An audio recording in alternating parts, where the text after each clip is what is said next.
Narrative Podcast with Halsey Allen. The Narrative Podcast is changing the narrative one episode at a time.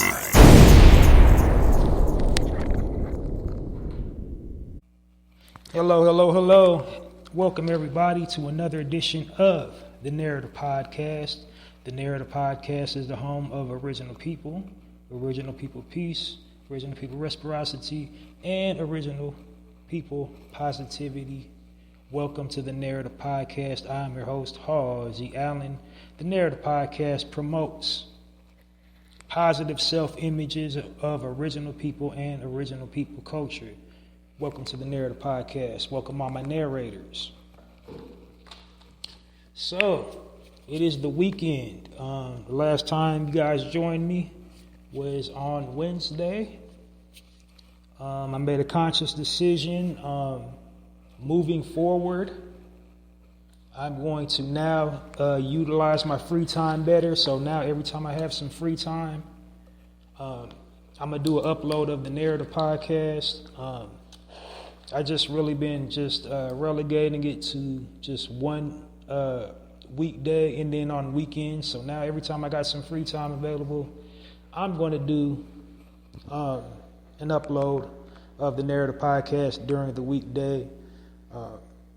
The weekday format is slightly different from my weekend format because during the weekday I kind of focus more on positive news articles, and the weekend, well, I'm finna do the weekend.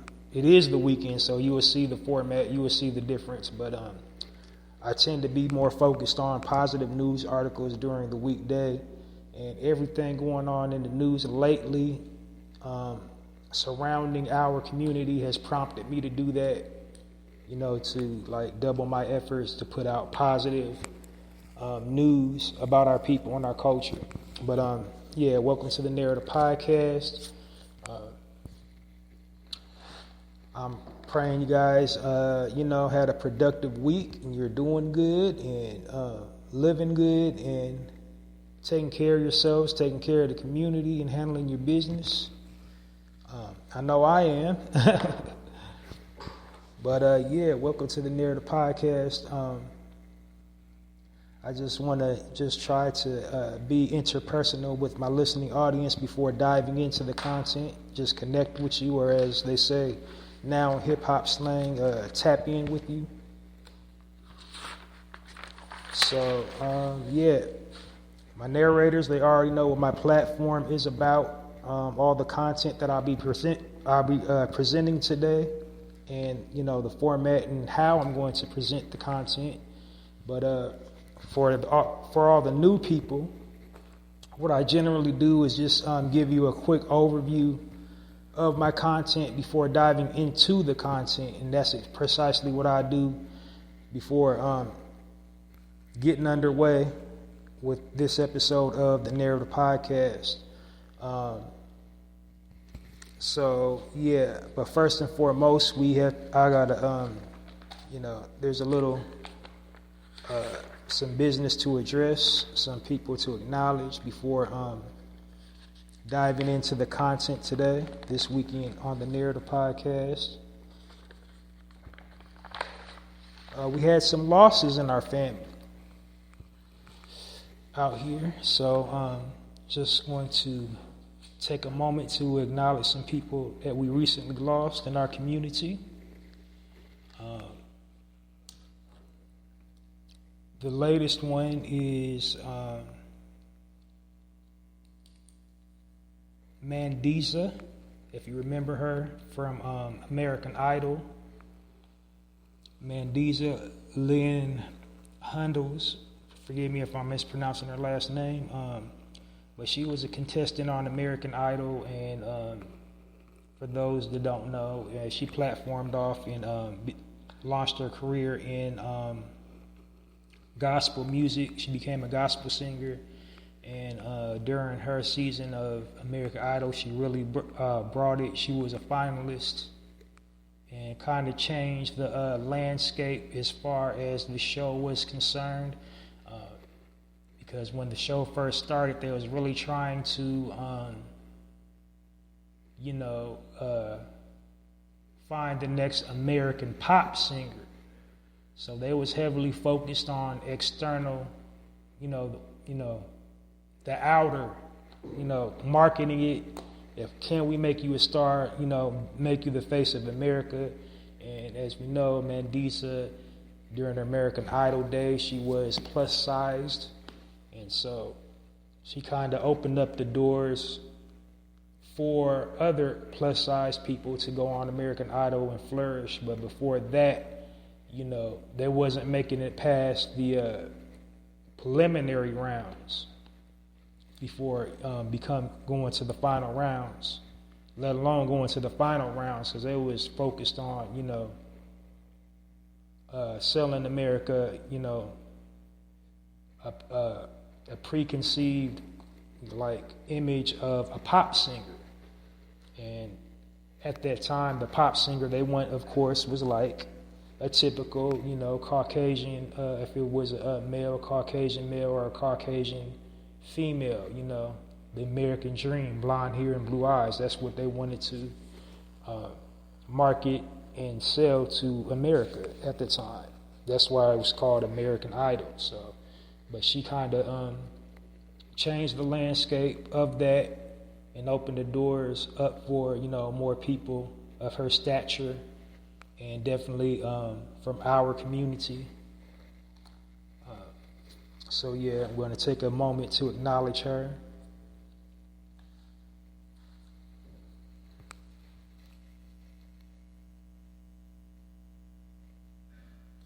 All right, rest well, sister. The Narrator Podcast sends condolences and love, light, and healing energy to family, friends, and associate of Mandisa. And the next loss that we suffered came out of the hip-hop community, the southern genre of hip-hop, to be specific. A brother by the name of Rico Wade. Rico Wade was a part of the legendary Dungeon family, which was a production company that launched, the careers of like Goody Mob, Killer Mike, and, Organized Noise, everything that came out of that umbrella. And he was a staple in that group for many years. And he just recently passed. I think he passed on the 12th. I believe the 12th or the 13th. So, he definitely was an instrumental tool into helping launching some greatness in hip-hop coming from the South. So we're going to take a moment to acknowledge our brother, Rico Wade, legendary hip-hop producer, member of the Dungeon family and Organized Noise. I believe founding member of the Dungeon family, I believe.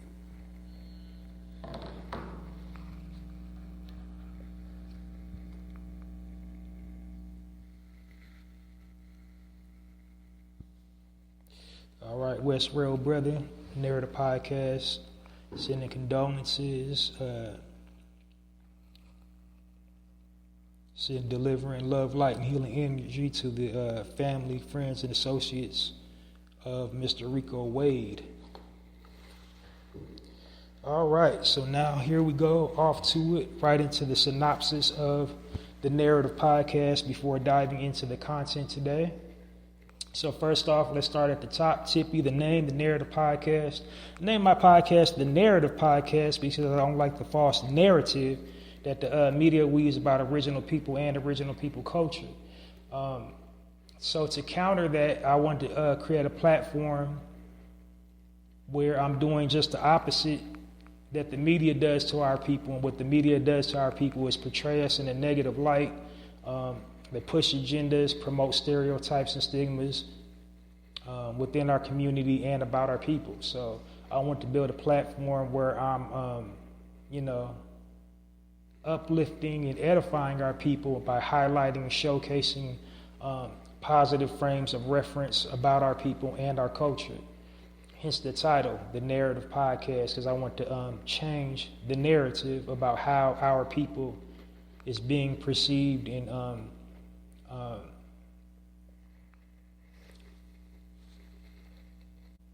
projected by the media.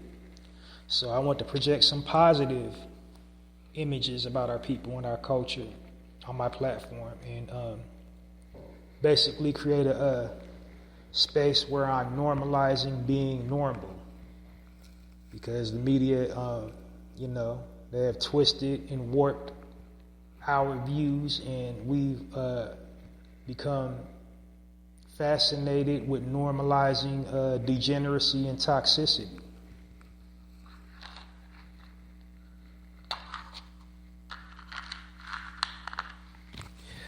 Okay, so now, and that's basically my mission here.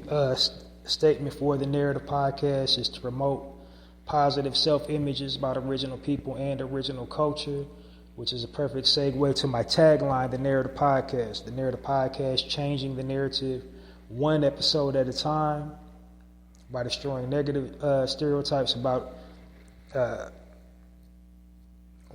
destroying the negative. I messed up on my own tagline. The Narrative Podcast by changing the narrative one episode at a time by destroying negative stereotypes about original people and original people culture. How do I destroy the negative stereotypes about our people and our culture? By providing positive frames of reference about our people and our culture. So, hence the title, the Narrative Podcast. That's, what this entire platform is dedicated towards, is changing the narrative, the false narrative about how our people is being perceived and portrayed by the media. Some more quick little things. First of all, I call my target listening audience my narrators. I call them my narrators because, we're living in a digital information age, and meaning we share a lot of information online, or, we can be whatever we want to be online, or, tell your own story online when you go and read people's status page, status updates. That's basically them telling their story to the world. And another word for telling a story is narrating. So yeah, that's how I come up with my coined the term for my target listening audience, my narrators, because we need to, as a people, be in charge of telling our own stories online. We cannot, help how other people perceive us as. You can't change a made-up mind. We can't help how other people view us, what they think about us, how they interact to us, how they react to us. All we can control is ourselves. And so that's what I'm trying to do on this platform, is encourage my people, original people. I get to the original part a little later in the synopsis. How to properly tell our stories, because we're lacking with frames of references. This platform isn't about caring about what people outside of our culture think about us. This platform isn't even about trying to enlighten people outside of our culture, or, look for validation from people outside of our culture. Not at all.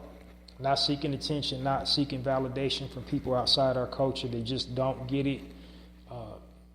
What this platform is about is, putting out the correct image about our people. It's like, if you're going to tell our story, tell our story correctly. And what is the correct story about us as a people? Tell the story about who we really are. And who are we really? We're really kings and queens, gods and goddesses of the universe. So, that's how I want to, spin the narrative about, our people and encourage people to do what I'm doing is basically putting out positive frames of reference about our people and our culture, thus telling or narrating our own stories. And the significance of narrating your own story has to do with an age-old saying: if you don't tell your own story will be told for you. And our story has been told for us by the media before television, before radio, definitely before the internet. They've been telling a negative story about our people and our culture ever since we've existed. So, it's up to us to set it right as a people. We got to unite and responsibly utilize our platforms that we occupy to put out the correct image of us to the rest of the world. Because the rest of the world, all they have to go on to, judge us by is what they see on television, what they see in the movies, how we're portrayed in the movies and television, in music, in literature, books, magazines, advertisements, commercials. Like, that's all they have to, that's their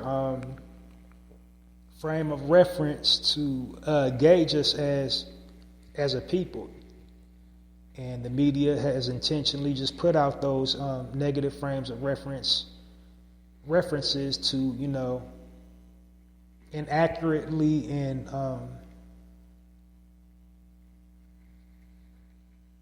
intentionally corrupt our images and misrepresent us. So, that's why I call my target listening audience my narrators. We can tell our own stories. And so every time I'm calling you a narrator, I'm trying to motivate you to, utilize your platform in a responsible way to tell who you are as an original person. Tell the world who you are as an original person. Like, you don't have to necessarily, use your platform to always talk about celebrities. You can talk about, tell your story, tell what happened in your community, leaders, like change happening in your community, positive things going on in your family, under your roof, positive things. Basically, I'm trying to encourage everybody to make our people, the hero instead of the villain, because the media intentionally vilifies us as a people. So that's what I mean when I call my target listening audience my narrators, not to be confused with a moderator. A moderator is like when you have a digital platform and you need somebody to kind of regulate what's happening on your page, especially in the comment section, because a lot of lurkers, white delusionists be in the comment section trying to cause havoc, trying to get your page flagged, demonetized, or just deleted entirely. So they'll have a moderator to just kind of monitor irregular activity. But that's not what I mean. I mean narrator.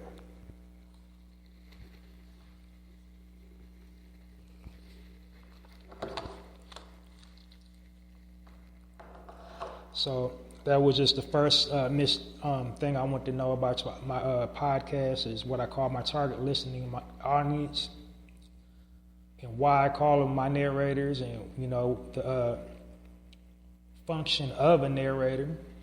So now that you know that, I'm moving on to the next thing. But before that, I kind of want to make a little point that I always make. I'm really trying to work on shortening my intros, because my intros is like how I eat up a whole lot of my time. But I feel I gotta always make this point valid. So the media is ran by evil, wicked people. Of course, they have a diabolical agenda. the primary function of the media is first to make money, but then also carry out their the agenda of the people that runs the media. And who runs the media? The powers that be run the media, the higher echelon, aka wealthy white people. This is why they put so much energy into, making our people look bad. I mean, they make everybody look bad. They use the media to look everybody look bad that isn't, wealthy or white. The purpose of doing that is for them to sustain their position of power, for them to maintain their financial wealth and their social status in the world. And how they do that is by, basically finessing the rest of the world by, trying to be the face of sophistication, trying to be the face of culture and refinement. And they want to make everybody else, look degenerate next to them. They want to create this illusion that you need to be extremely wealthy to live a happy, productive life, that you have to be a member of an elite society, like just have all these special privileges to, be worth anything. And they do, like I said, they do it to everybody. They do it to the Spanish culture. They do it to Asian culture. They do it to Italians. Anybody that's not wealthy, anybody that's not white, they do it to.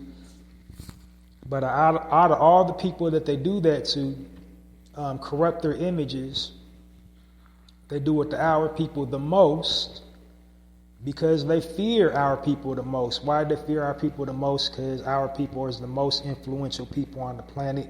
Everybody follows our lead. But what's even more important than that is they do it to our people the most because they're historians.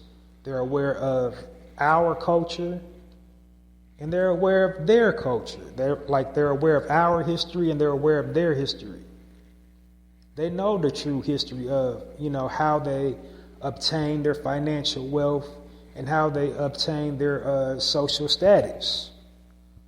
And our people, are a direct threat to their way of life because they know that they got everything they have because of us. Without us, there would be no them. And their biggest fear is that as a people, if we ever got it together and united and start pooling our resources and reclaim everything they took and are currently taking from us, that we will turn around in kind and do to them what they've done to us and what they're currently doing to us, which is basically building all these systems that try to exclude us out of, equity and being in spaces, certain spaces. They don't want us in certain spaces. They don't want us to have a position of power. They don't want us to, be in the position to exclude other people. But we would never do that anyway because that's not the nature of who we are as a people. Who we are as a people, like I said, we're kings and queens, gods and goddesses of the universe, the true rulers of this plane. It was never in our nature to be spiteful or vindictive. We don't have a history of rape, pillage, or plunder. We don't have a history of forcing our ideals and belief systems and values on other people and unaliving them if they didn't, follow our, rules that we make up. It's not in our nature to, ostracize anybody or try to subjugate anybody. We don't have a history of subjugating people. That's them, and they know it. And we represent that nobody likes to be reminded of the past, and our people is a reminder of their past, and that's why they put so much energy into trying to, corrupt and taint our images.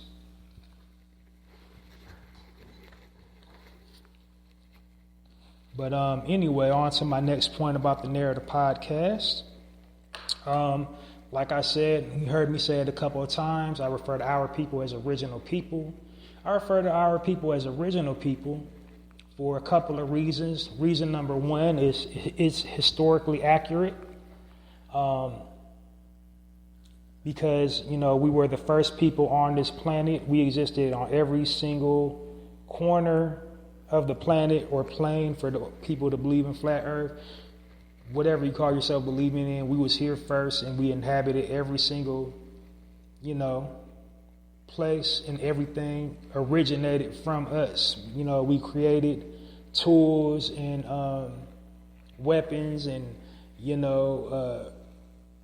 building structures and agriculture and naval ships. We built all that. Everything in the world can be traced back to our people. Everything that was, been around for thousands of years can be traced directly back to our people. And, so that's what I mean when I call our people original people, is like we was here first. And then contrary to all unpopular belief, being the first beings in existence, we were not, there wasn't anything primitive about us. There was nothing primordial about us. We've always, since we've been here, been highly civilized, highly advanced, highly intelligent. We invented, philosophy. We invented astrology, archaeology,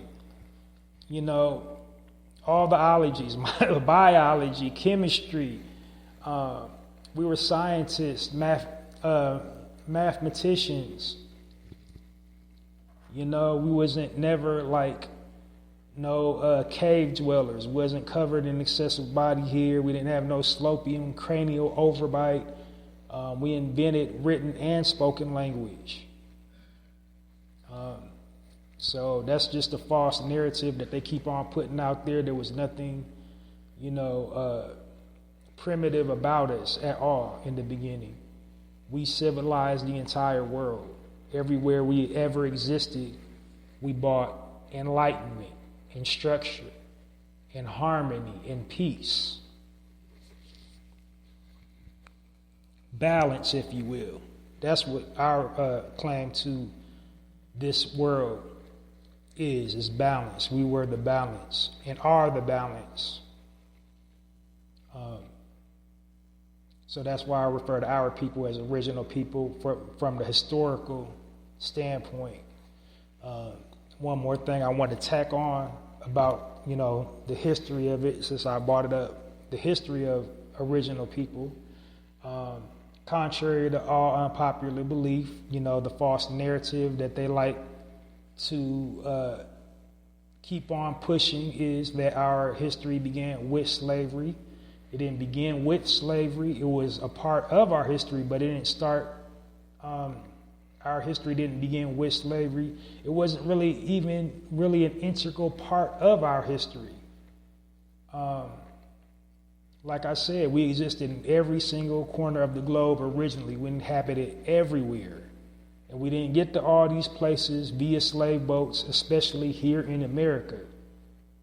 That's the false narrative they want to just keep on perpetuating. They want to just say they just kept on going to the continent of Africa, kept on getting slaves, kept on bringing them from Africa all the way into America. And if you just stop and think, use logic, does that even make sense in that time era? Do you know how many months you would have to, from here to this land, all the way to Africa, getting slaves? Does that even make sense for real? So they exaggerate, about the time span. They exaggerate about our involvement in it. But yeah, that's what I mean by our people as original people. And the next thing, the reason why I refer to our people as original people on my platform, it unifies us as a people because there's so much division within our community. Legitimately, we are the only people that divide ourselves. this brother's Nigerian, this brother's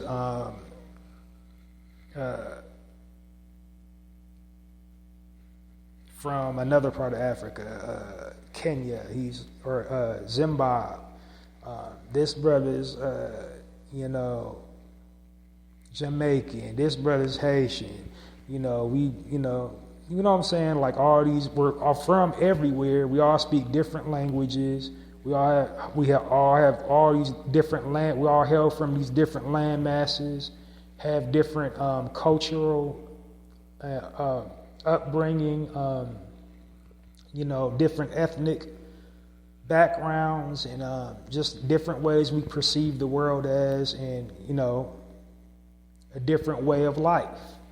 But, the one thing that we all have in common, we're original people. That little substance called carbon, aka melanin, that's the one thing that binds us together as a people, and we can all trace our lineage back to where we got that. So, that's why I refer to our people as original people. We can we can argue about who gets the reparations later when we get to that point. But right now, let's focus on, keeping a united front. But that's why I refer to our people as original people. If you're comfortable calling yourself black, you can call yourself black. If you're comfortable calling yourself by your nationality, whatever your nationality is, you can go ahead and call that. If you're comfortable calling yourself an African American, if you're comfortable calling yourself FBA, if you're comfortable calling yourself a Negro, you can call yourself whatever you want to call yourself. But here on the Narrator Podcast, I refer to our people as original people.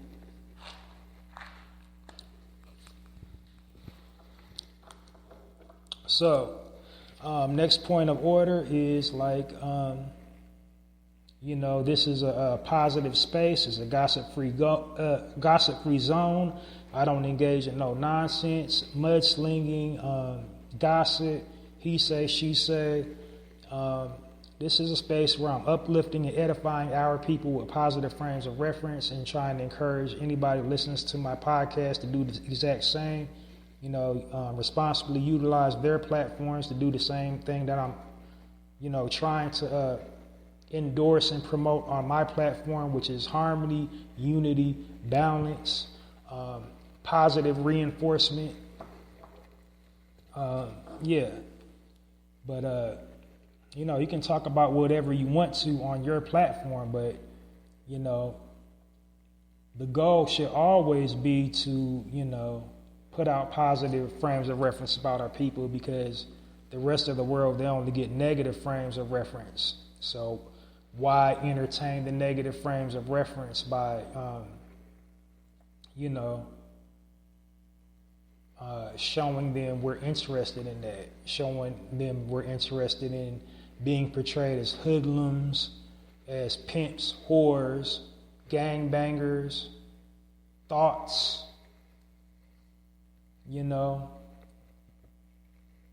anything but who we are as a people, who we truly are as a people, which is kings and queens, gods and goddesses. Why stamp anything less than excellence? So, that's what I'm all about here on this platform. It's a positive space. I don't promote no negativity. I don't engage in the gossip and slander and none of that. None of the foolishness on here. There's plenty of other platforms you can go to get that. But here, it's all about upliftment and edification. I do a little entertaining now. I crack a little jokes here and there, but it's never nothing mean-spirited about our people. It's never nothing that we kind of ain't already saying about each other anyway. But it's never just callously, intentionally finger pointing or denigrating or trying to drag people through the mud. So I don't do no dragging on here. But however, I do tell the truth. If I feel one of our brothers or sisters is intentionally, irresponsibly using their platform to promote us a certain type of way, I will call them out and say something about that. But other than that, it's all positive over here. next. This is a time-sensitive platform. I try not to go over 1 hour for my broadcast, and the reason why is because this is an all-audio platform. There's so much just things just to distract you. You know, pull out your device. You got, you know, you got all kinds of game apps. You got all kind of alerts and stuff popping up. So the reason why I try to keep my platform short and brief to the point is to keep my listening audience attentive. And then it also allows me to, you know, touch on multiple subject matters. And the main reason is I don't want to bore you to sleep. I want to keep your attention. I don't want to bounce all over the place and like lose you. So I want to keep everybody hyper focused on the same page. And I don't want to just go off on a tangent or have a glorified rant. I want to present you with some cohesive, concise content, something that you can keep up with. You don't have to clear your entire schedule. You know what I'm saying? Like, I'm not boring you to sleep. I'm keeping you attentive. It's fresh. It's entertaining, and it's noteworthy. That's what I'm trying to bring you, the experience, the Narrator Podcast experience I want for you.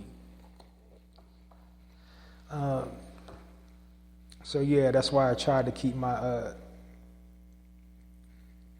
broadcast no longer than an hour. But if I exceed an hour, it's not by much. It's not like 2, 3.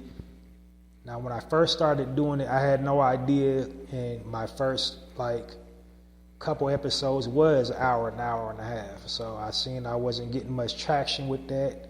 Let me change my formula a little bit, and I did, and it worked. So short and sweet to the point. I'm not trying to, intellectually shoot over nobody's head, and I'm definitely not trying to dumb myself down. So I'm right in the middle pocket, so I can appeal to everybody. Whatever your intellectual plane on, whatever intellectual plane you're on, I can appeal to you.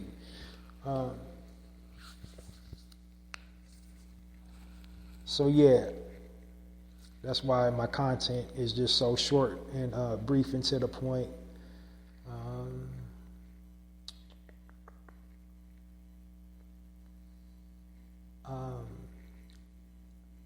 So basically, I have different sections. This is a full episode of the Narrator Podcast. I have several different sections. Each section has speaking points. I describe each section as I come to them. Anything that I may have missed or glazed over, or anything you might not be totally clear about what you're listening to. I'm over 300 episodes in, so you can go to wherever you get your podcast from and download all my previously recorded episodes to catch up with the slack if you're not hip to the Narrative Podcast. There's millions of podcasts out there titled the Narrative Podcast, but mine is the only thing that's actually means anything, something with sustenance, something that you can get something out of. So, basically my Narrative Podcast is the only one that matters. I'm talking my ish. But download this episode and all previously recorded episodes of the Narrative Podcast, wherever you get your podcast information from. And I think I did it. It sums the Narrative Podcast up in a nutshell, and here we go. Diving into the first section of the Narrative Podcast.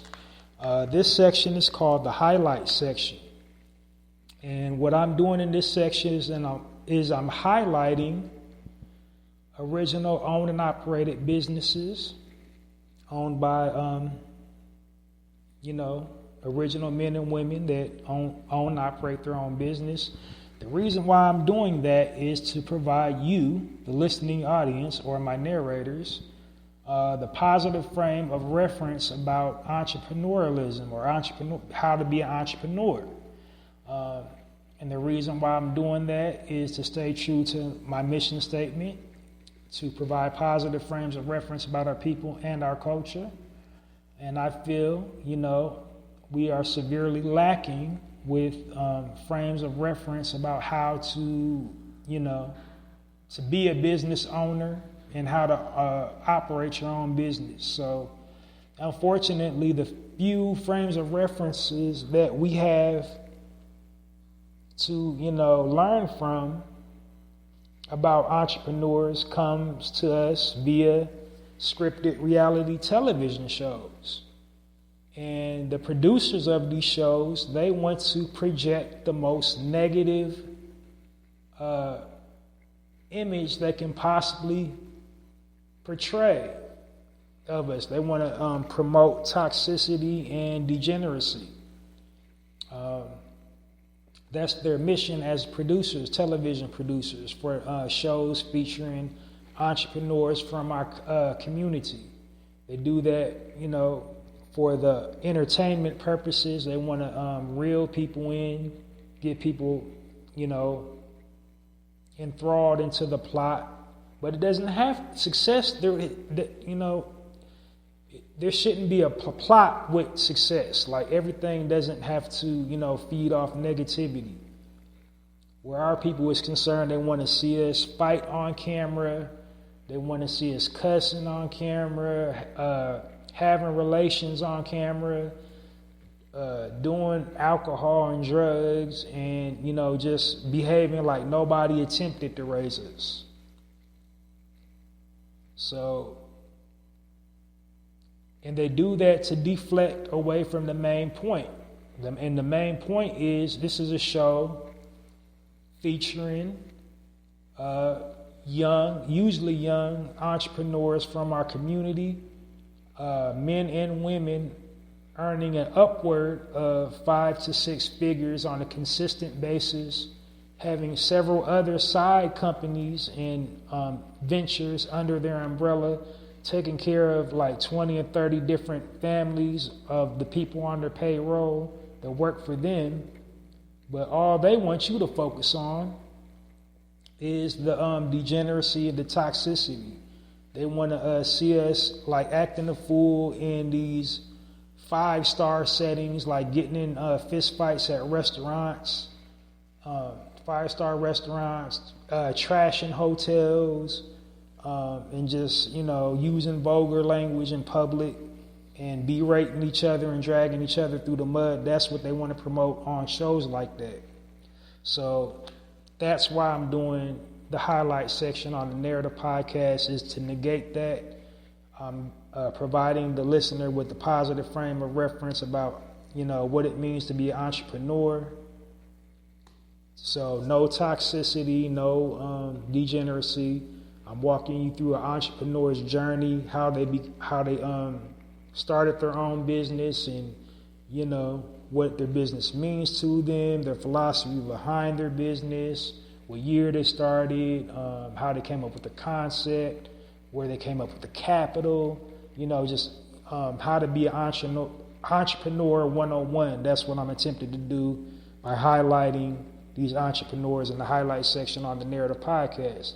Some other qualifying features that I use to highlight businesses are, of course, the main qualifying criteria is they're, original people.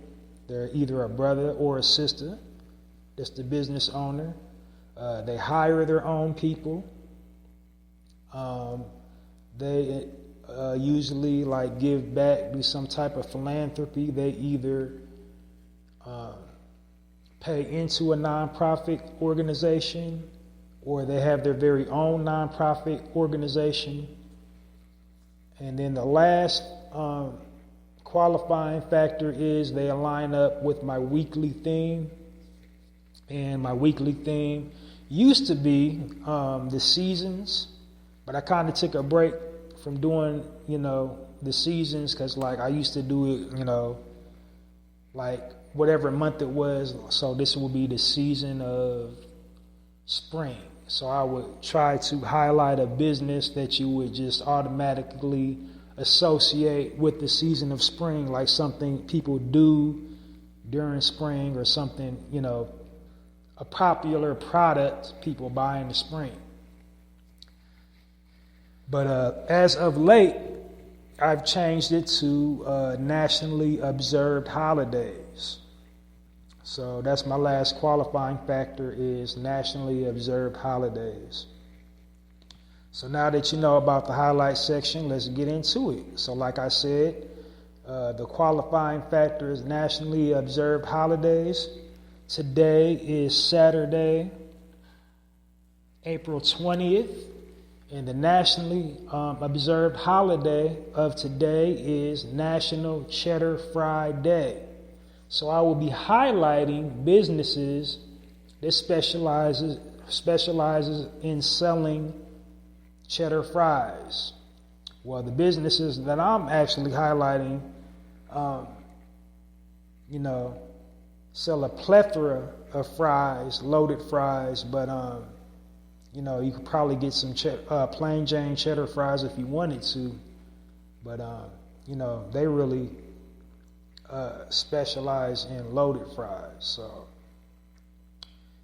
yeah, I just got two businesses to highlight, and then a quick disclaimer I want to tell you. Like I said, when I highlight businesses, I'm trying to walk you through an entrepreneur's journey. I'm trying to give you the information of how they came up with their business, how they came up with the funds to start their business, their education, their background, their upbringing, where they grew up, But when you're doing your online research, a lot of times that information just isn't there.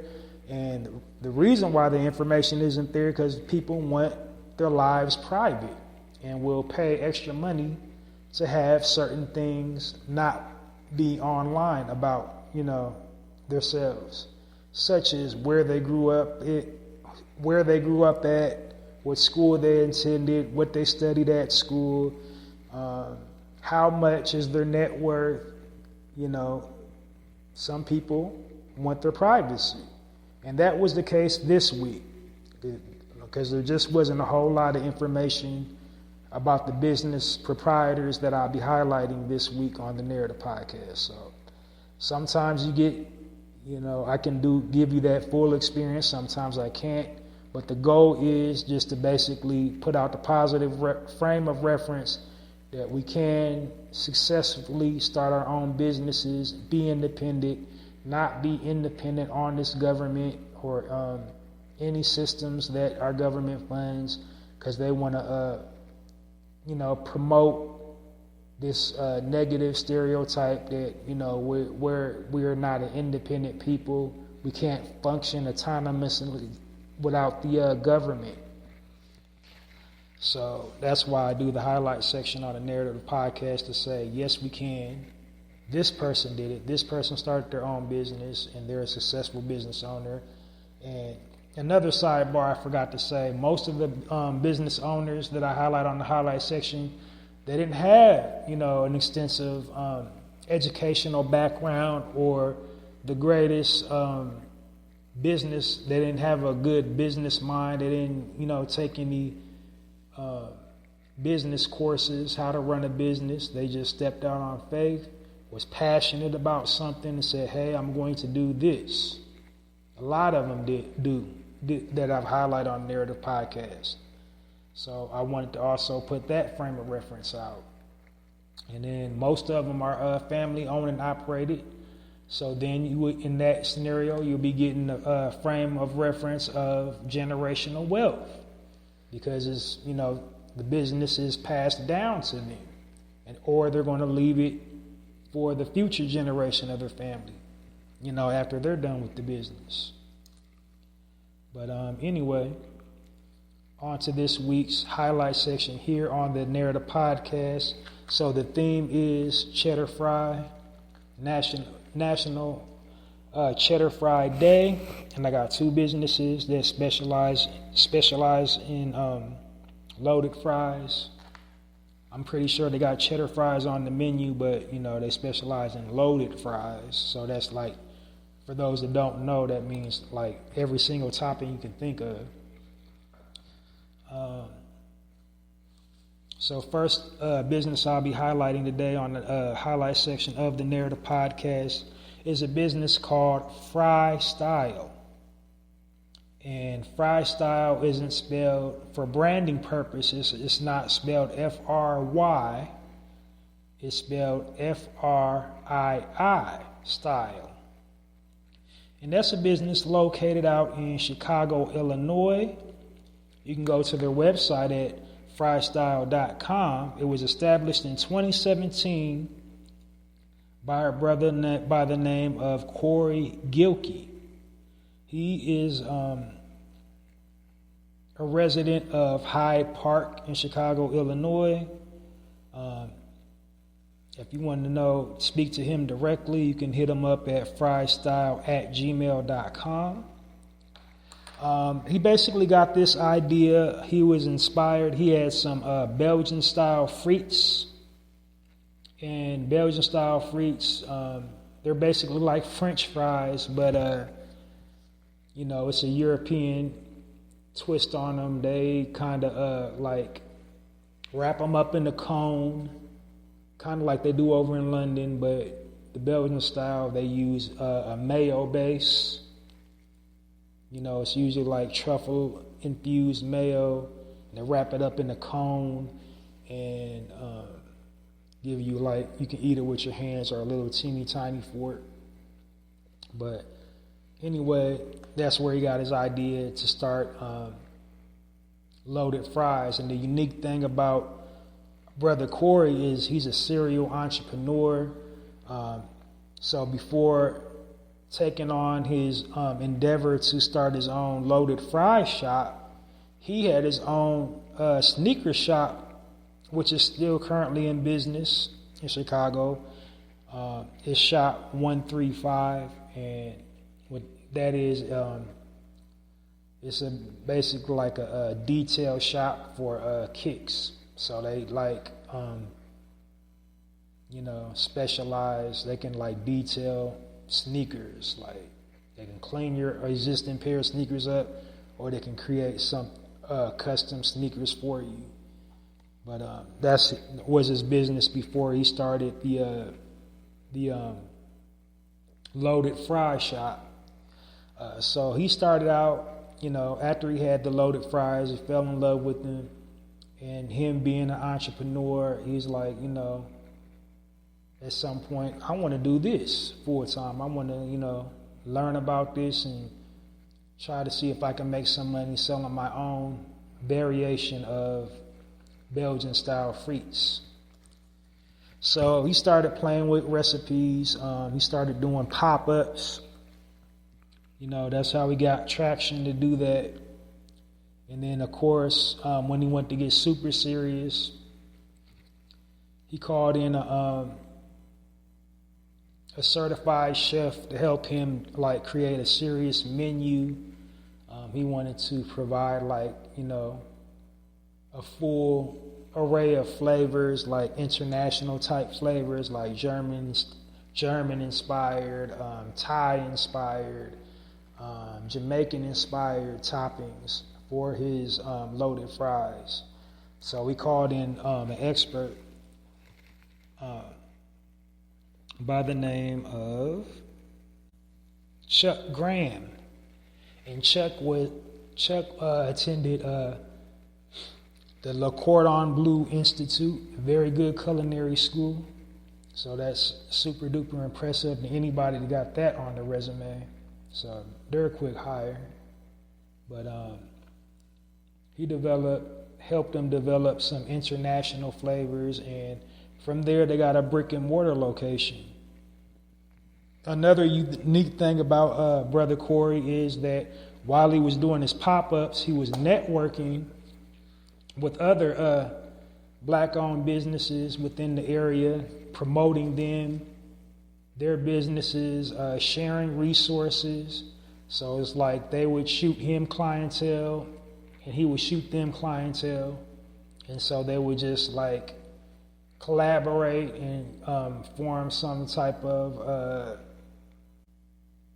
co-op. And they would just trade resources back and forth. So that's what's missing within our community.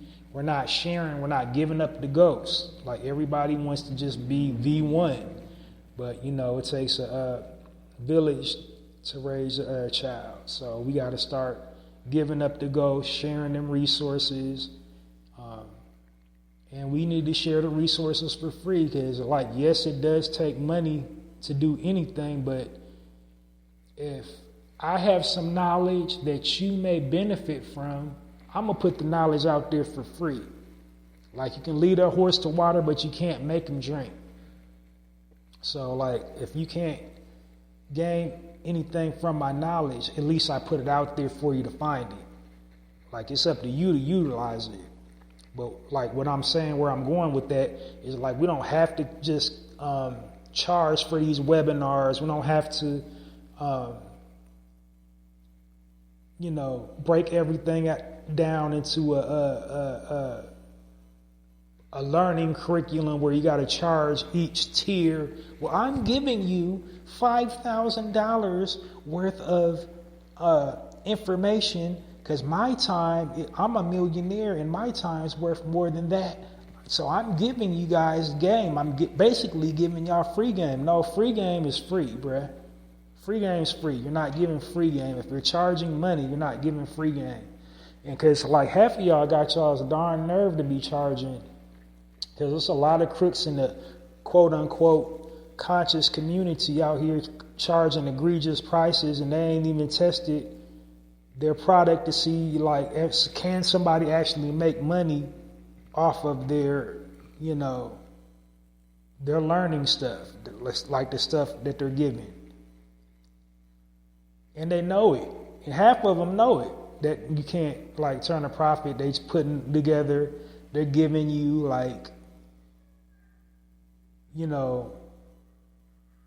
really $20 worth of source material.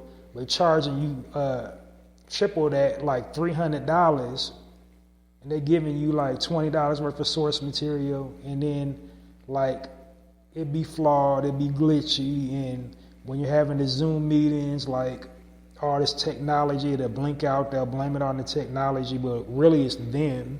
They don't care anyway.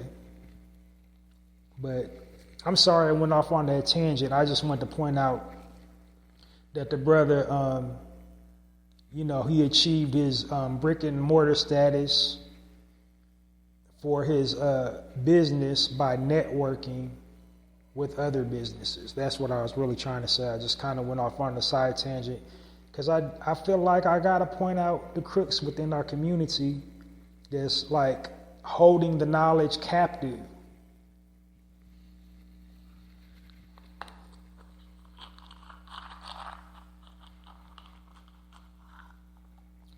But anyway, so his address, if you are in Chicago and you want to frequent his establishment, it is 5059 South Park Ave, Chicago, Illinois, 606-15221. And I think there's a phone number too. Let me see in my notes. Yeah, and the telephone number is 773-548-5375. So if you're in the Chicago area, men, and you want you some loaded fries, go get you some fry style fries. And that's fry with 2 eyes. And they got everything. That's what sets them apart from other loaded fries. They got international toppings, so you might mess around and go get you some jerk, some oxtail fries or some jerk fries with the jerk sauce. I don't eat meat, but for y'all meat eaters, y'all might be in heaven with that. But go on. Get you some fry style fries from the brother Corey Gilkey. So join me into giving our brother Corey Gilkey a warm narrative podcast round of applause. applause, for his establishment, Fry Style.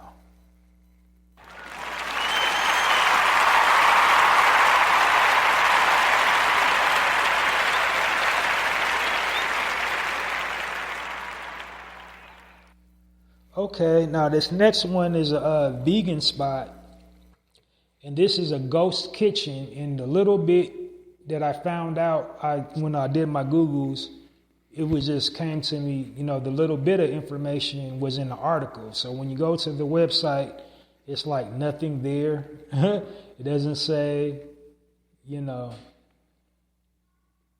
So if you don't know what a ghost kitchen is, ghost kitchens kind of happened during C-19 lockdown. And what they are is just like, they're basically for to-go orders only. So like you place it, and then you got to have, they only work with like Postmates and Uber Eats. So like that's the only way you can get the food from a ghost kitchen. That's why they call them ghost kitchens.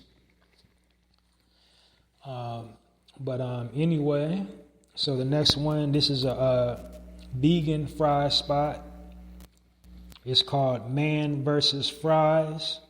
And the proprietor of this is a brother by the name of William Bonhurst. It was established in 22, so like during the pretty much C-19 lockdown. I think we was like coming out of it, but somewhere up in that pocket. So he said he just wanted to do it. He's a serial entrepreneur. He just said he was inspired by like Slutty Vegan. And he wanted to just, take a stab at developing his own plant-based recipes. So he had already another business, but he wanted to become a restaurateur, and he wanted to specialize in plant-based cuisine. So this establishment is different because all the proteins are plant-based. So it's all vegan. So they probably use stuff like a whole lot of Beyond product and Impossible for their proteins.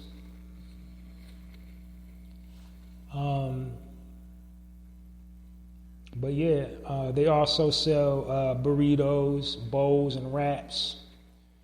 But they specialize in loaded fries. You got to go to the website. They got pretty much pop-ups in every state in the United States. So go to the website, veganfries.com, and you will see the whole array of their menu items, their toppings and everything, how to order the products. So yeah, it's a fresh, innovative product. It's a different spin, a different take because, plant-based community that is thriving, and you gotta, like, if you're a serious restaurateur, you can't exclude anybody's, dietetic needs. So some people don't eat meat, you gotta have that for them. Some people it's like, well, you got vegetarian, vegan is not the same thing. So, and just a sidebar, the reason why a whole lot of restaurants don't accommodate those two things is because they're like I'm going to say it, just lazy. They don't want to, put up the money for the extra counter space to keep, the vegan, vegetarian stuff from like absorbing the meat juices and all that. They don't want to just take that extra little bit of energy to accommodate that community. As a business person, it's all green money. You know what I mean? You should take that extra little step. But anyway, so that's all the information I really had on that establishment. And I was lucky to get his name and year that he got established, but that's why he got into the restaurateur business. That's why he wanted to be a restaurateur. So join me to give him a Warm Narrative Podcast round of applause to our brother, Mr. William Bonhurst. with the man versus fries.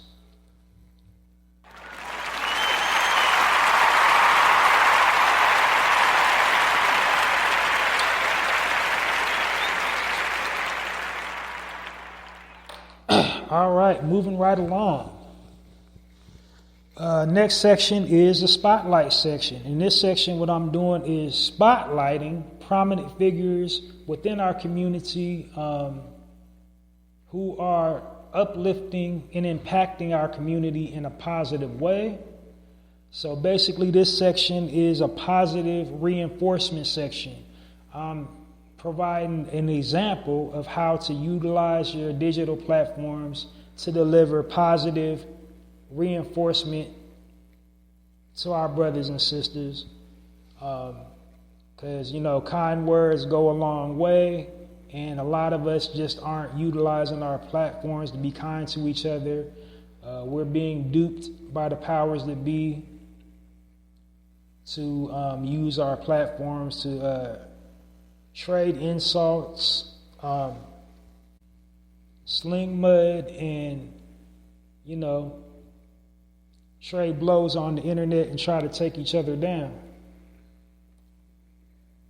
So what I want to do is just, do the opposite of that. Provide positive reinforcement to, brothers and sisters out here doing their thing, living a positive lifestyle, and, trying to give back to the community, trying to uplift and edify our people in every possible way that they can.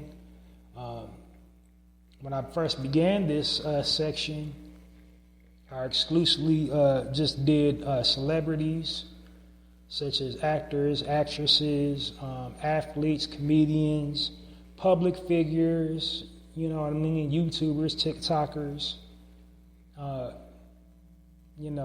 TED Talkers, like stuff like that. But as of late, I've been kind of hyper-focused just on regular people because I want to get away from the negative stereotype that all we know how to do is be entertainers. So I've been trying to just, spotlight regular people doing positive things in our community.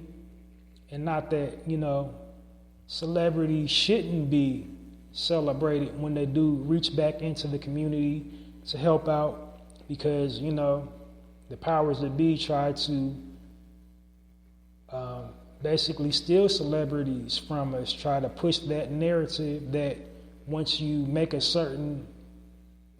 cross a certain income threshold, you have to leave your neighborhood. You have to, get you a big old mansion and move away from the hood instead of just buying a modest house in the hood and buy the block.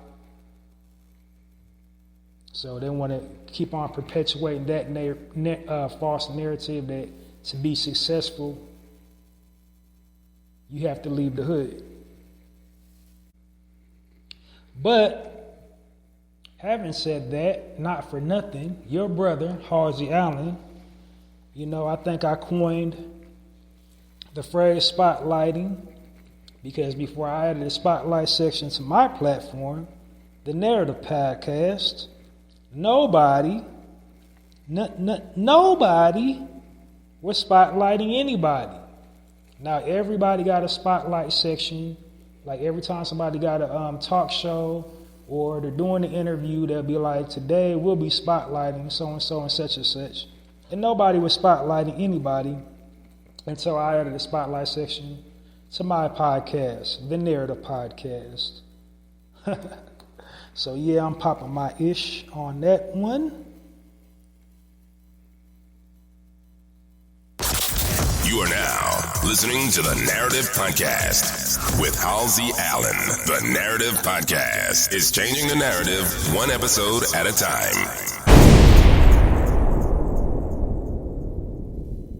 In a real way. But I'm not looking for validation or a pat on the back for doing it. I just want to put positivity out in the atmosphere and to see people following my example. That's kind of thanks enough. So you don't have to shout out the Narrator podcast, shout out Halsey Allen, like just seeing people using their platforms online to say nice things about their brother and sister instead of, kicking dirt on their name or gossiping about them. That's a refreshing change of pace. We're not the only people that, sling mud online, but we're the only people who get it widely publicized when we're at odds with each other. Because like two Caucasian people at odds with each other, that's not news. Nobody cares. Two Asian people at odds with each other, nobody cares. Two Spanish people at odds with each other online, nobody cares. Two original people at odds with each other online, oh, that's the cash cow, and they're going to milk that cow until the well runs dry. Everybody cares then. So yeah, that's basically what the spotlight section is about here on the Narrative Podcast. Without any further ado, I'm gonna jump right on into it. So the spotlight section this week's spotlight in the spotlight section of the Narrative Podcast goes to a brother by the name of Jamal Cole. Jamal Cole is a father, an author, social media influencer, motivational speaker, activist, advocate, mentor, CEO, and founder of a nonprofit organization called, buckle up y'all, this title is kind of long, My Block, My Hood, My City. It was established in 2012. Like I said, he is an author. He also written books such as Tiny Ripple of Hope and The Torch of Decency. He got an extensive reading list, so you can go to Amazon and check out his titles. But he pretty much drops like a new one since 22. His nonprofit organization, My Block, My City, My Hood. Excuse me. The website address is is formyblock.org. Their mission statement is to inspire, empower communities, and build better worlds, one block at a time.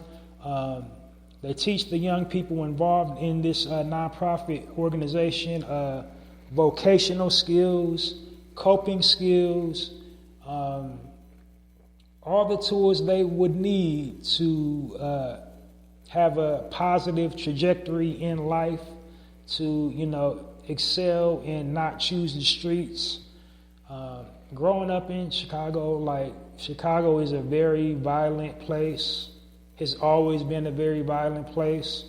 Not just for our community, don't get it twisted, not just for us, like everybody in Chicago be wilding. Let us not forget it's the birthplace of organized crime, like Al Capone, like the, Italian mob that started in Chicago. So Chicago has always been a very violent city for everybody. But, it's always a ray of hope. And this program is instrumental since it's been around. He established it in 2012. He said he got motivated to do it. He had a motivational speech in first or second grade that resonated with him. And from there, he said, he wanted to basically change the world. And so that's what he grew up and did. And to change the world, you must first change your world. So whatever is going around you in your world, if you want better schools, you have to start within the school systems in your community. If you want safer streets, you have to start with making the streets safe in your community. If you want better, healthier, nutritious foods, you have to start with the foods being served in your neighborhood. So before you can change the world, you have to change your world first. And that's precisely what this brother did. He changed his world with this nonprofit organization called, buckle up again, super long title, My Block, My Hood, My City. So basically it's just like a philosophy, a way of life, not just a nonprofit organization. It's a mentality. It's basically saying, why I should care, because this is a reflection of me. And that's kind of primarily, I'm going to step out on a little limb, kind of go off on a side tangent. That's precisely what's wrong within our community. We got this me and mine mentality, that we only care about what's happening under our own roofs. We don't care about what's happening next door or across the street from us. But in reality, what's happening next door and across the street from us is impacting you. Because if it's somebody that's looking like you, not living up to their full potential in life, that does impact you. Because when other people see them, they see you. You see what I'm saying? So we can't continue to have this me and mine mentality. If you have the resources, share your resources. If you got the knowledge, put the knowledge out there. If you can give anything, give something, give your time. If you can't give no money, give your time.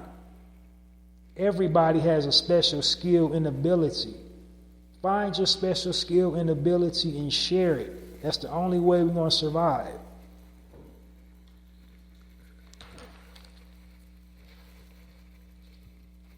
So go check that brother out. He's all over social media.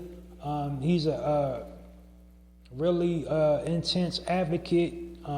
He advocates for pretty much all our social woes in our community. You name something that we grapple with in our community, he's he's on a board of directors for it. So go check that brother out, Jamal Cole, and go check his nonprofit organization out. They got a volunteer tab.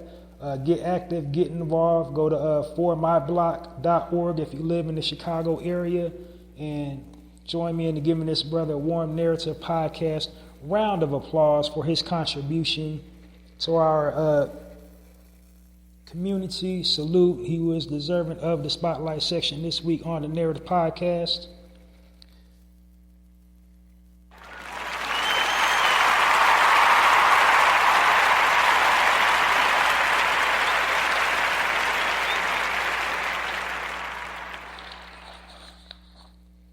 All right, next section here on the Narrative Podcast. This section is called the Health and Wellness section. In this section, what I'm doing is it's very self-explanatory. I'm promoting health and wellness. And I'm promoting health and wellness by giving health and wellness tips. Why am I giving health and wellness tips? Because our people, original people, need health and wellness tips. Our people, original people, are being attacked physically, mentally, and spiritually by the powers that be, and we need to be aware of it, and we need to develop defense strategies on how to strengthen ourselves in all the areas that we're being attacked. This isn't a conspiracy theory, it's reality. If you can't see that we're under attack, you might want to get you a prescription. The writing's definitely on the wall. Quick little disclaimer about my health and wellness section. The Narrative Podcast content is for everybody. Like anybody from any walk of life is more than welcome to listen to my content, to participate and utilize their platform in any way to uplift and edify our people. But my target listening audience, my demographic, if you will, is original people. So I focus on our problems and things that plague our community, and it's especially demonstrated in this section because we need it the most. And then I also don't like when everybody tries to, turn into a religious thing. Well, we're all God's people. We're all one color. We're all one people. Or all lives matter. All lives do matter. And yes, if you believe in God, the higher power, the source, whatever spiritual thing you call yourself believing in, it is, essentially true from the spiritual perspective. But in the physical, in the scientific realm, we're all different. We all have a different genetic makeup. We all have a different physiology. We all have different mental triggers. So, something that triggers you mentally will trigger me mentally differently. Dietetically, something that nourishes your body, the vitamins, minerals, and nutrients within your body will deplete the vitamins, minerals, nutrients, and minerals in my body. So we're all different. So the Creator made us different. So yes, we all, view the world different. So don't come with that. We are all one crap over here, because we're not. We are, but then we're not. You know what I'm saying? We do have to be kind to each other and learn how to cohabitate peacefully amongst each other. But then we also must intelligently acknowledge the key differences within us. Because it would just be folly to think we're all the same, and we're not. So having said that, the health and wellness section here on the Narrative podcast is dedicated to, the overall body health of original people. The types of tips I give here, is physically, mentally, and spiritually. So, an example of a physical way that you can maintain your physical healthy lifestyle, I might give you the health benefits of a fruit, a vegetable, plant, herb, extract, or elixir that you can ingest or apply topically to improve your physical health, or some type of physical exercise you can perform to improve your physical health. On the mental side of it, I discuss mental things within our community, mental illnesses within our community, and how to cope with said illnesses, how to maintain your sanity, how to keep your peace of mind.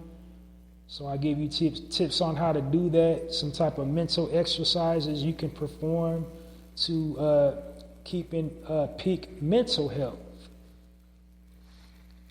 So for examples, such as meditation, mindful breathing, mindfulness, identifying your triggers, cultural triggers, how to diffuse volatile situations. I would be giving you tips like that mentally, mental tips to improve your mental clarity.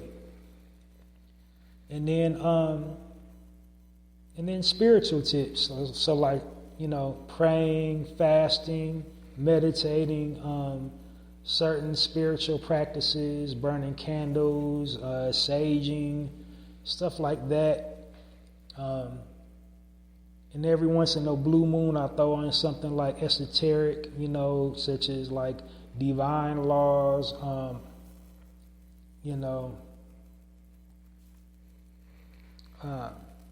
law of attraction, philosophies and all that type of stuff. Every once in a blue moon. But today we'll be focusing on the physical side of it. I'll be talking to you about a superfood, the health benefits of a superfood. that you can incorporate into your diet to, sustain long life. That would be the health benefits of the moringa plants. So moringa is the Alitera tree. It's from the Alitera tree. It's also called the drumstick tree, miracle tree, and I can see why it would be called the miracle tree, because it's loaded with health benefits and can reverse terminal illnesses. Has been scientifically documented to reverse terminal illnesses. Bun oil tree, horseradish tree.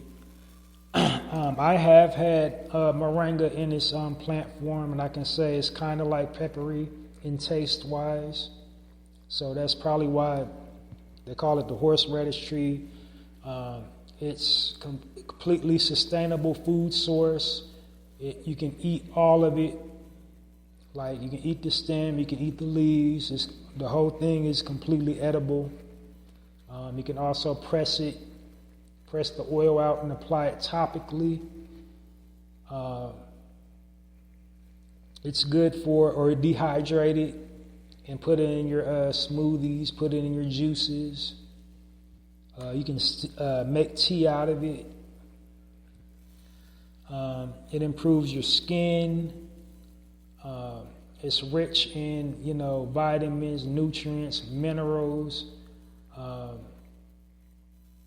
It pretty much supplies the body all the vitamins, nutrients, minerals you need.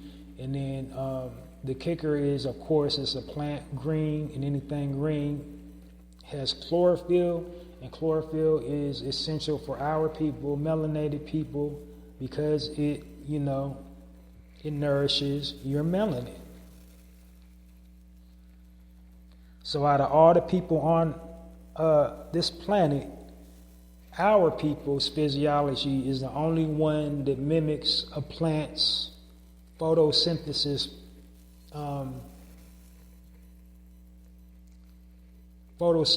process that it undergoes. The sunlight nourishes our people. Our skin gets better, hair gets longer. It revitalizes our mental focus and clarity. So, we want to always incorporate anything green into our diet. Anything connected to the earth, we want to incorporate it into our diet. Now, there are some plants not edible and are poisonous. Of course, you don't want the inedible, poisonous stuff, but the edible, green stuff, we always want that. It's good for upset stomach. For women that suffer from fibroids, it relieves, pain from having fibroids. Men that suffer from colon cancer, it's good for that. Relieves the symptoms of colon cancer. It also helps, relieve food-borne illnesses for y'all people that just love going out to eat. Just rooted in going out to eat. These restaurants and hotels and QSRs, their food hygiene in most of these places are deplorable, and you're wondering why you're sick all the time. They're using these nuclear chemicals in these meat patties and, your French fries. So, yeah. And then you wonder why you're sick, and then they're hiring people that don't have any, previous work experience in the hospitality industry. So essentially the workers, they don't care when they go into most of these places. And they cut corners, they drop stuff and get, real dirty and messy. So you're taking a 50-50 chance every time you go out to eat anyway. But, because people is ornery too now, them servers, they might put a little actui, give you some extra seasoning. You know what I mean? They sprinkle it with some actui all up in your food. And then you're wondering why you're sick. But yeah. So moringa is a good, useful plant to have around. So, like, if you're suffering from a foodborne illness, whatever it is, it also helps, like, purge your parasites out of your body. And how does it do that? It basically, like, kills everything in your body that's not supposed to be in there, so the parasites will not have a food supply to feed on, thus they will unalive themselves.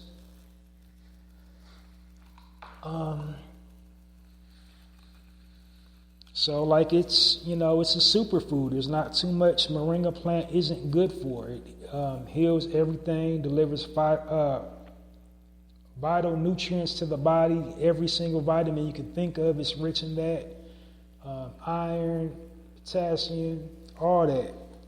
Magnesium. It also helps curb your appetite. It's an antioxidant. It'll help you lose weight. It'll help you feel full, rich in fiber, so you'll feel full. It's antibacterial, antimicrobial, so that's how it stops any, harmful chemicals in your body. So antibacterial, antimicrobial. So yeah.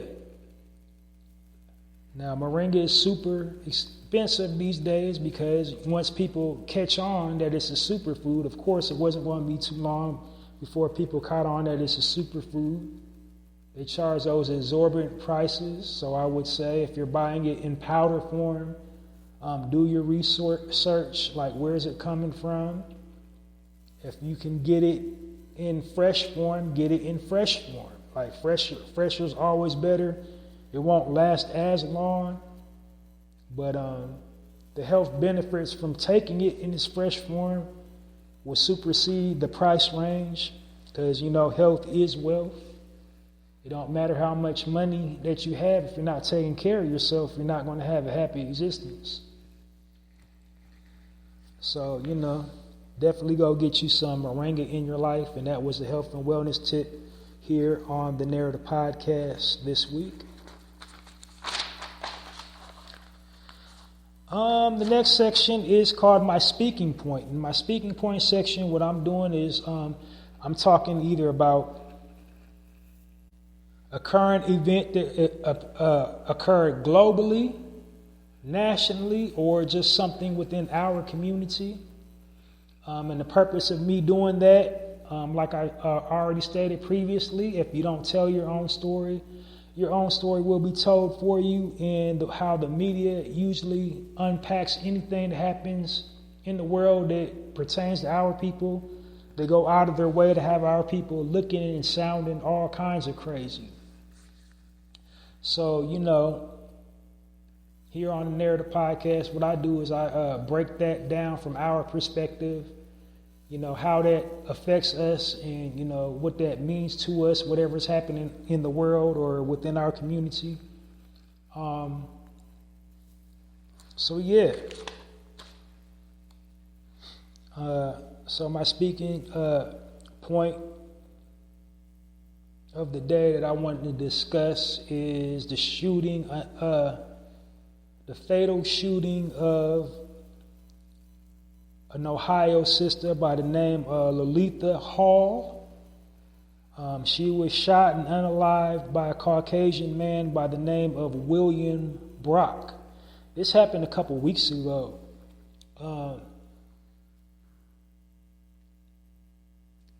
She was I think he let off the whole clip. It says he shot 9, but 2, hit her.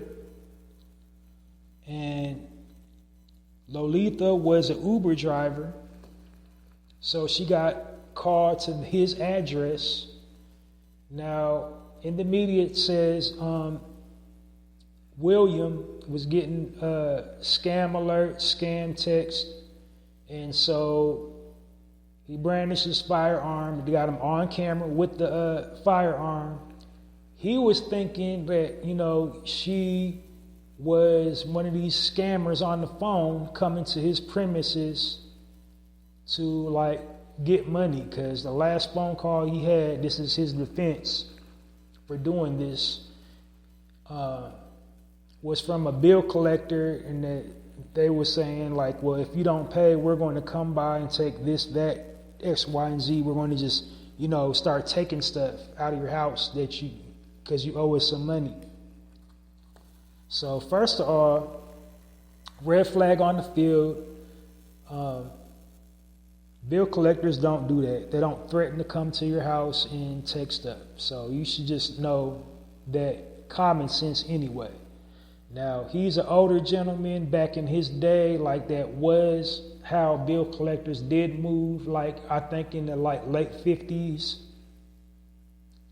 They did in the mid and late 50s. They would knock on your door if you owed something. But they haven't done that since the mid and late 50s. So he's not dumb. He's not stupid. He knows that's not how bill collectors move. So my synopsis is it is most definitely racial. It was definitely racially motivated, because he seen she was a sister, and like all these cowardly white delusionists, I call them white delusionists, they call themselves white supremacists, but I call them white delusionists because they're living in a delusional world that they're supreme beings, and they're cowardly. They do cowardly things. They hide behind that mask. They hide behind systems. They ain't out and about, as they say in the hip hop the new hip hop saying, they ain't outside. They cowering and hiding in the shadows.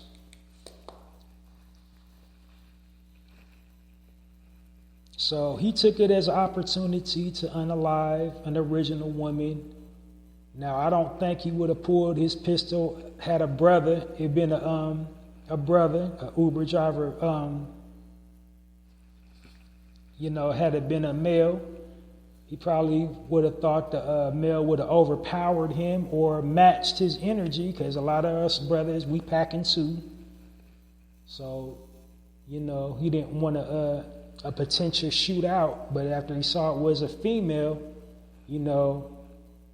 he instantly got his self-confidence. He knew we could take her with his firearm.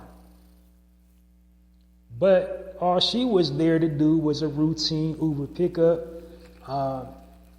He could have just used some proper communication. Hey, who are you? What do you need? Hey, I'm with Uber. Somebody ordered an Uber. In your name, are you so-and-so? No, my name's da-da-da. No, it seems to be a mistake because my phone number and you can easily refute a Uber, because it got your, most Ubers, they got your face on your picture. If you did a Uber profile pic, you got your face, got your telephone number. So all you got to do, she didn't even let her get to that point to where she can pull out her device and be like, is this you? Is this your number? He just wanted to unalive a sister. That's all he wanted to do. He seen she was a sister. He come out with the pistol and unalived her. Racial. Period, point blank. There ain't no, sugarcoating it. They're trying to blame it on his age, saying, oh, he's just old, he got dementia, oh, he doesn't know how the modern world works. Yes, he absolutely knows how the modern world works. If he has a cell phone, he's in touch with the modern world. If he has a computer, he's in touch with the modern world. So I don't like it when people let these white delusionists use age to deflect from the foul things that they say and the foul things that they do to our people. They let them use age like a crutch. Because you're 70 or 80, you get a pass. Oh, just overlook them. They don't know any better. They're old. They don't, just ignore them. They're from an era. they don't know. That's why we don't overlook them and ignore them, because they come from the era where it's all right to call a grown black man a boy. They're from the era where it was okay and acceptable to call a black man a nigger. So he knows better. He knew what he was doing. The intent was there, but he has been brought up on no charges. They're basically trying to say it was justified. Her unaliving was justified. So her family got to be without their, mother, auntie, grandma, because she was in her senior years too, trying to make a living, getting some money, Ubering, and now she's no longer here because, he's old. He doesn't know any better. He doesn't know technology. Oh, no. He didn't mean it. He doesn't have a racial bone in his body. Man, please. I don't have no remorse. Every time I hear like an older person use the N-word in a gratuitous way, I don't have no sympathy. I don't have no sympathy or empathy or patience or none of that for them people when they do that, because they're from an era where it was perfectly acceptable and perfectly all right for them to say it. And they want to revisit that era again. Let you know that they're from that era. And the one thing about history, our people, I'm talking to our people now, history can always repeat itself. History can always repeat itself. So don't ever get so high up because you're a millionaire or a billionaire to think history can't repeat itself.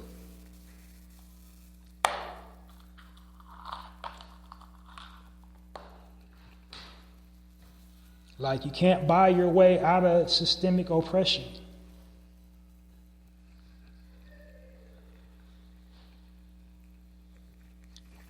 You might get some perks. You might get that 5-star restaurant. You might get that 5-star hotel. You might get that the Learjet. But you can't buy your way out of it. You still gonna wake up who you are, and there's still gonna be people like William Brock to remind you who you are.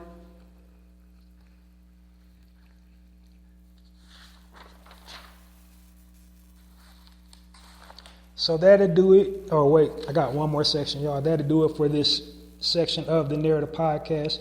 That was my speaking section. And the last section here on the Narrative Podcast is called My Final Word of the Day. And my final word of the day is just a philosophical bit of knowledge, a gem, a jewel, a pearl of wisdom, a wise word, if you will. Just something to resonate with you.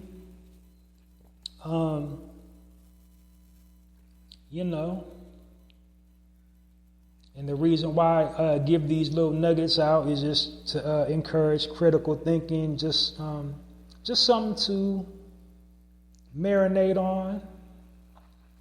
And, if it resonates with you, then the message was for you. If it doesn't, then let it fly, because it wasn't for you. But it's just basically something insightful and something wise. And if you get something from it, cool. If not, that's cool too. But today, the final word of the day here on the Narrative Podcast is relax. Yeah, real simple one. Relax. A lot of times we create our own storms, and then we complain when we get wet. There are things in life that's just beyond our control, things that happen that we can't control the outcome of. But a lot of things we can control, and a lot of things we make happen because we conjure it in our minds. We see the negative. We don't let the situation or the scenario play out till it's full. We already defeat ourselves in our minds by creating a negative scenario before it even happens. And so to prevent doing that, just breathe and relax. It ain't that serious until you make it that serious. That's the final word of the day. Thank you all for joining me today here on the Narrative Podcast. You're going to be seeing a lot more of me coming in the future. Like I said, I'm going to start broadcasting every time I get some free time during the week. So you're going to be seeing some either like 2 to 3 weekday episodes of the Narrative Podcast. Every time I get some free time, I'm going to upload because I feel like we need more positive news. During the weekday, I focus on positive news articles because, the media has been real D-word heavy. And if you don't know D-word, you must be living under a rock because that's all they've been talking about since the allegations is that man. And, everybody already done, came at it from every perspective you can come at it. But that's one of the reasons why I'm going to start putting, weekly post out, just putting weekly positivity in the atmosphere so we can change the narrative and just create the healthy habit of speaking positivity over our lives, positivity over our communities, over our families, instead of engaging in gossip and slander. So that's my effort to do that. I'm going to start picking up the pace, start doing more weekly uploads of the Narrative Podcast. But this episode is most definitely done. Thank you all for listening and supporting me. So remember to download this episode and all previously recorded episodes of the Narrative Podcast wherever you get your podcast information from. So tune in regularly to the wherever you get your podcast information from, because I do not have a designated time during the week to upload. I just know when I get some free time, I usually, designate, just do it on a whim. But like I said, I'm going to start trying to do it more often. But just check me out during the weekday, wherever you get your podcast information from. And the best way to do that is to check me out on YouTube. I have a viewer channel, and my viewer name for my YouTube channel is Halsey Allen. Click your notifications, notification all, and you will just go to my uploads, and you will see all the Narrative Podcast uploads, because that's the only thing I have uploaded to my channel. So that's all my episodes for the Narrative Podcast on there. Follow me on YouTube, Halsey Allen on YouTube. Subscribe to my channel. Click the notification bell. And the second way you can be up to date on the latest Narrative Podcast episode is to follow me on Twitter. I'm Halsey Allen on Twitter too. I stay good at Halsey Allen on X, formerly Twitter.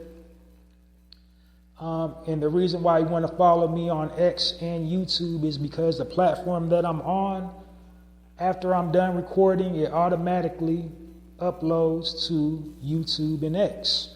Automatically. I don't have to do anything. It just does it automatically, right when I'm done recording the episode. It goes right to YouTube and X.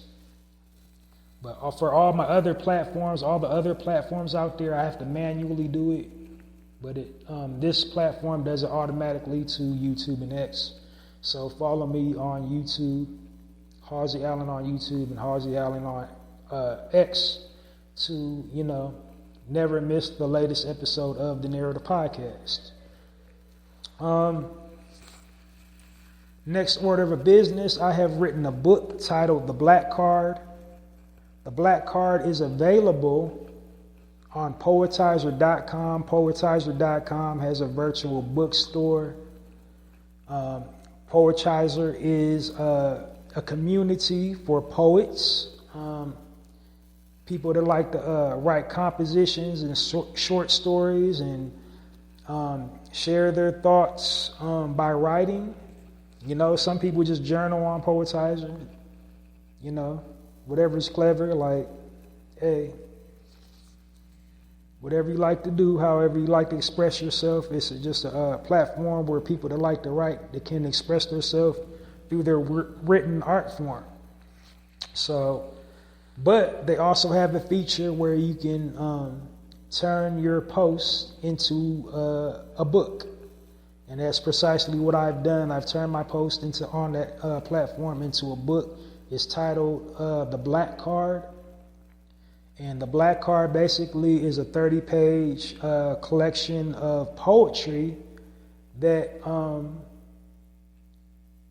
basically acts as a snapshot to our people. It encompasses everything we go through as a people and within our culture, all our little idiosyncrasies and misnomers, you know, about our people in our culture, positive and negative, basically, you know, the complete experience of us as a people is captured in the poetry featured in the Black Card. So the Black Card basically is a survival card, a day in the life of type book. So go over to poetizer.com and purchase my book, The Black Card, or get your Black Card revoked. It'll make a great coffee table read, gift, you know, travel book, however you like to chill. You know, that book would be perfect for you. Next, check out my poetry blog called Halsey's Poetry Corner. Halsey's Poetry Corner is on blogger.com at www.mrhalseysblogs.com. And what that is just a collection of poetry that I have spontaneously written in the moment. All the poems on Halsey's Poetry Corner blog is just like a lot of an array of topics, subject matter, but just completely organic. Like I said, I spontaneously write them in the moment. I don't trivialize on the title or, you know, the content of the poem. I just like, you know, write it in the moment. But they're so intricate and detailed, you would think that I wrote it down on a piece of paper first before posting it. But that's just the opposite of what I did. Like, you know, the poems on there, just like if I'm in front of a desktop, bam, it's just like right from my mind to the desktop, or if I'm on my device and post it right to the blog. That's how that works. But the cool thing about it is, as random as those poems are, you're guaranteed to find a poem that you can identify and resonate with. And the tagline for my blog, poetry blog, is called Halsey's Poetry Corner. Poetry with a passion, poetry for all occasions. When you read one of them, you'll definitely find out why. And how you can support my poetry blog is share either the link, which is www.mrhalseysblogs.com, or a poem featured on Halsey's Poetry Corner across all platforms. Like whatever platform you're active on, share either the link or a poem featured on Halsey's Poetry Corner on all platforms.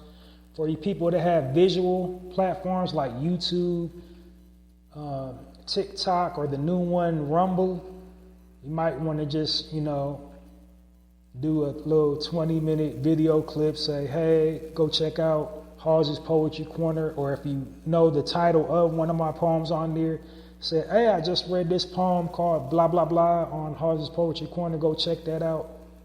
You know, if you're in front of a camera, if you got a platform where you're in front of a camera. So just that. But whatever you do, just share either the link or a poem featured on Halsey's Poetry Corner on all platforms. And as I said, as far as the Narrator Podcast, download this episode and all previously recorded episodes of the Narrator Podcast, wherever you get your podcast information from. Join me this weekend for another full episode of the Narrator Podcast. And just keep your ear out for me weekly. I'm going to start doing more weekly uploads in my quest to put out positive positivity about our people and our culture. You know, I'm just trying to ramp up my effort to do that, because it's just like I'm just tired of all this atrocious news, all this negative news. But yeah, definitely download this episode and our previously recorded episodes of the Narrator podcast. You can also hit the like button. You can they have a little box where you can comment on it. You can comment on the the Narrator podcast. You can also comment on my poems too on Halsey's Poetry Corner.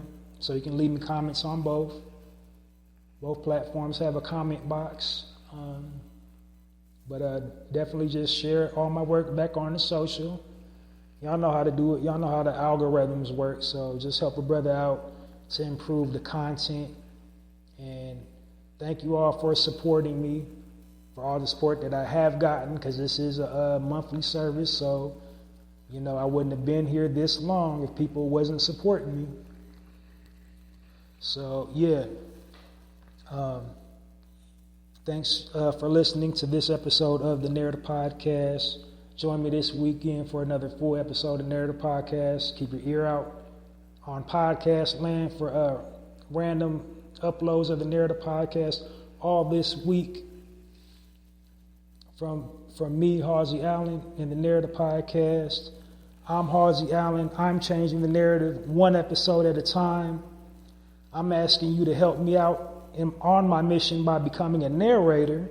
And while I'm changing the narrative one episode at a time, as a narrator, you can help me change the narrative by changing the narrative on your social media platform one episode at a time. Until next time, Halsey Allen in the Narrator Podcast, signing off, and it's like that.